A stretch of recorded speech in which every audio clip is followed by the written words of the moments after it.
C'est avec une immense fierté et une profonde gratitude que nous nous réunissons aujourd'hui pour célébrer une réalisation exceptionnelle.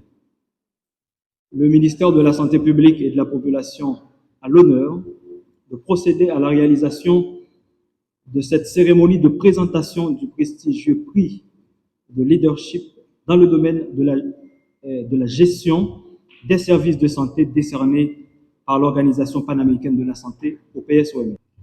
Recevoir le prix de l'OPS en gestion et leadership dans le domaine des services de santé 2024 a été pour moi un honneur immense. À travers cette distinction, j'ai vu non pas l'aboutissement d'un parcours personnel, mais l'accomplissement d'un effort collectif.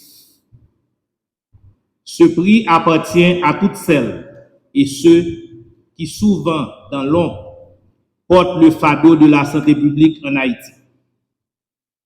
Il s'adresse aux membres de l'unité d'études et de programmation, au personnel du ministère de la Santé publique et de la Population, aux directeurs centraux, départementaux, médecins, infirmières, pharmaciens, aux anciens et anciennes ministres de la Santé publique et de la Population, directeurs généraux, aux partenaires techniques et financiers et à tous ces anonymes qui parfois, au péril de leur vie, continuent de servir avec une abnégation exemplaire. Cette récompense est une victoire commune, mais elle est aussi un appel à continuer, car dans les circonstances que traverse notre pays, ce prix n'est qu'une étape. Il nous rappelle que l'effort ne saurait faiblir, que le combat pour une santé universelle, juste et accessible doit se poursuivre avec la même vigueur, la même exigence morale. Aujourd'hui, voilà un exemple simple de ce que vaut la continuité dans les bonnes actions. Car je ne saurais passer sous silence le précédent ministre de la Santé, Dr Alex Lassène, qui avait proposé ma candidature pour le prix de l'OPS. Merci d'avoir osé, Dr Lassène. Nous évoluons dans un contexte tragique où le courage est mis à l'épreuve. La crise sécuritaire a frappé les plus vulnérables. Elle a contraint des médecins à l'exil. Elle a réduit des familles au silence, parfois au désespoir. Et pourtant, malgré tout, il nous revient d'agir. Car si l'histoire d'Haïti nous enseigne une chose, c'est que la dignité humaine ne se négocie pas.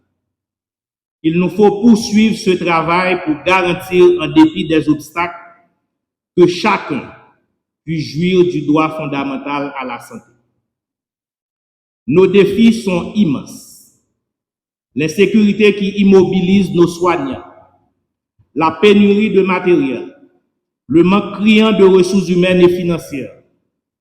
Notre système de santé demeure loin des objectifs de la couverture universelle. L'accès à des soins de qualité, la protection contre les risques financiers et la réduction de l'exposition aux menaces sanitaires restent des idéaux inachevés.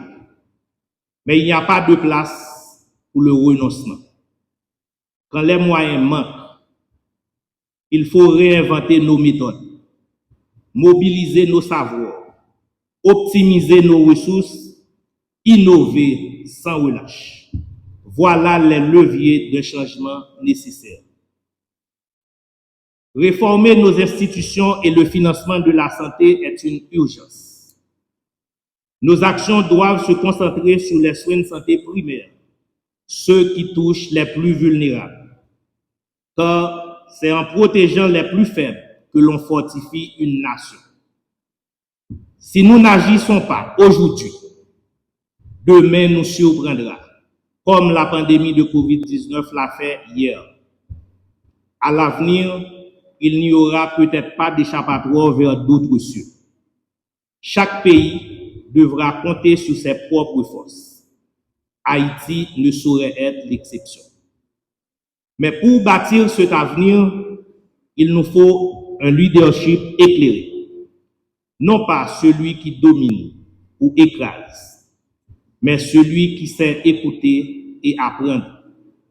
Un leadership capable de rassembler les intelligences, de poser les bonnes questions, d'offrir à chacun la place qu'il mérite pour œuvrer au bien commun. Car ce ne sont pas des héros isolés qui transformeront notre système de santé, mais bien une communauté de femmes et d'hommes unis dans un même élan. L'instauration du système d'information sanitaire national unique, SISNU, illustre ce que peut produire une intelligence collective en action. La capacité d'identifier parmi les solutions multiples celle qui offre la meilleure chance d'un impact durable. L'avenir de notre système de santé repose sur cette intelligence partagée et sur une collaboration rigoureuse. Mesdames, Messieurs, l'heure est grave. Nos responsabilités sont immenses. Nos décisions doivent être fondées sur des données justes et fiables. Et il est inconcevable que notre dernier recensement remonte à 2003. Comment prétendre gouverner sans connaître avec précision les besoins de la population? Il est urgent de briser le cycle des inégalités, non seulement dans le secteur de la santé, mais aussi dans l'éducation et l'économie, car ces trois sont intimement liés. La justice sociale ne se fragmente pas, elle est un tout, ou elle n'est rien. Je veux ici rendre hommage à toutes celles et ceux qui m'ont accompagné dans ce parcours, à ma famille, à mes amis, à mes collègues et à nos partenaires nationaux et internationaux. À chacun, je dis merci. Je remercie également Monsieur le ministre de la Santé, son cabinet, son secrétariat et chacun de vous ici présent pour l'honneur que vous me faites aujourd'hui.